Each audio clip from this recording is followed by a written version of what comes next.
sejahtera dan salam Sarawak Kesayang bersama saya Janet Bennett. Tumpuan berita, orang ramai diminta untuk mematuhi amaran Jabatan Meteorologi Malaysia (Met Malaysia) yang dikeluarkan pada Rabu mengenai kemungkinan hujan lebat berterusan di bahagian barat Sarawak minggu depan. Pejabat Ketua Menteri dalam kenyataan media pada Sabtu memaklumkan rakyat Sarawak khususnya mereka yang tinggal di kawasan terdedah kepada banjir perlu bersedia dengan sewajarnya menghadapi kemungkinan keperluan pemindahan seperti yang diarahkan pihak berkuasa. Jelasnya, Met Malaysia telah memaklumkan berdasarkan analisis sistem cuaca, terdapat potensi hujan lebat berterusan dari 27 hingga 29 Disember 2021 berikutan lonjakan monsun. Seterusnya, kempen keselamatan jalan raya yang dilaksanakan pelbagai pihak memberi kesan positif dalam menurunkan jumlah kemalangan jalan raya, terutama melibatkan kemalangan maut.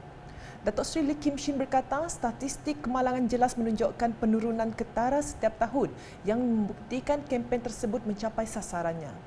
Ketika melancarkan kempen keselamatan jalan raya sempena perayaan Christmas di stesen minyak Shell Permai Jaya pada Jumaat, Datuk Seri Lee menambah Kerajaan Sarawak mengambil berat isu keselamatan jalan raya dengan memperbanyakkan kempen, penguatkuasaan, melakukan kajian taktikal dan memberi pendidikan keselamatan di sekolah rendah dan menengah.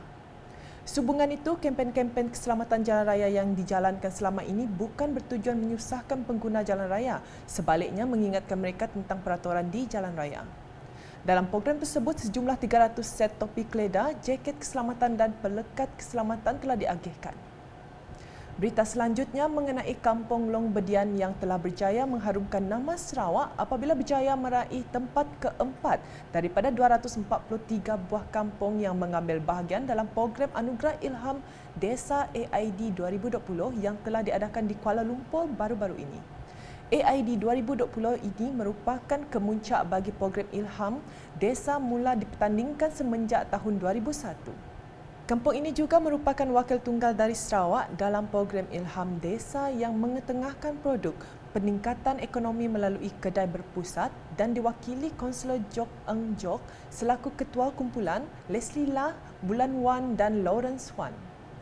Menurut Kaunselor Jok, beliau mengakui sangat teruja akan kejayaan tersebut sehingga berjaya dipilih ke peringkat akhir bersama 5 kampung lain dan meraih tempat keempat sahaja sudah cukup membanggakan dan kejayaan ini akan terus menjadi dorongan untuk sentiasa melakukan yang terbaik. Berita berikutnya mengenai satu taklimat mengenai prosedur operasi standard SOP COVID-19 secara terperinci telah diadakan oleh Majlis Daerah Lubuk Antu MDLA pada Rabu.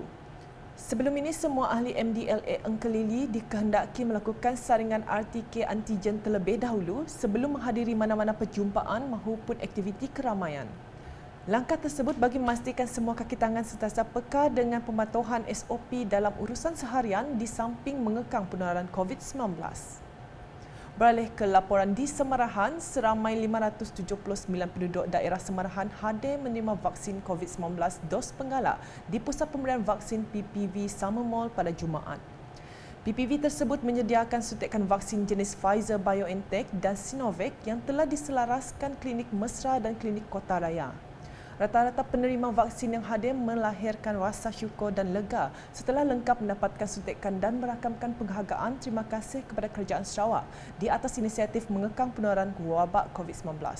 PPV Summer Mall dibuka kepada umum khususnya penduduk setempat berumur 18 tahun ke atas yang belum mendapatkan dos penggalak seawal jam 8.30 pagi sehingga 4 petang secara masuk terus walk-in. Berikut pula, Pejabat Kesihatan Bahagian Limbang memaklumkan bahawa penduduk di daerah Limbang, khususnya di kawasan Dewan Undangan Negeri Dun Batu Danau, boleh mendapatkan vaksin penggalak secara walk-in di Klinik Kesihatan Batu Danau.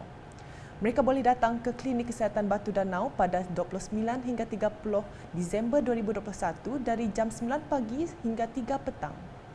Individu berumur 18 tahun ke atas layak menerima suntikan dos penggalak sekiranya telah lengkap 2 dos vaksin iaitu bagi vaksin Pfizer melebihi 6 bulan, vaksin Sinovac melebihi 3 bulan dan vaksin AstraZeneca melebihi 6 bulan. Sebarang pertanyaan boleh menghubungi hotline Pusat Pemberian Vaksin PPV Limbang melalui aplikasi WhatsApp di talian 013 830 1046. Ke perkembangan berikutnya, Jawatankuasa Pengurusan Bencana Negeri JPBN Sarawak menerusi kenyataan medianya pada Sabtu memaklumkan sebanyak 27 kes positif baru telah dilaporkan menjadikan jumlah kumulatifnya setakat ini sebanyak 252,175 kes. Daripada jumlah itu, sebanyak 25 kes dalam kategori klinikal 1 dan 2 tiada gejala dan gejala ringan, manakala 2 kes melibatkan kategori klinikal 3 dan 5 jangkitan paru-paru yang memerlukan ventilator. Kes-kes tersebut dikesan di 8 daerah di Sarawak iaitu seperti tertera.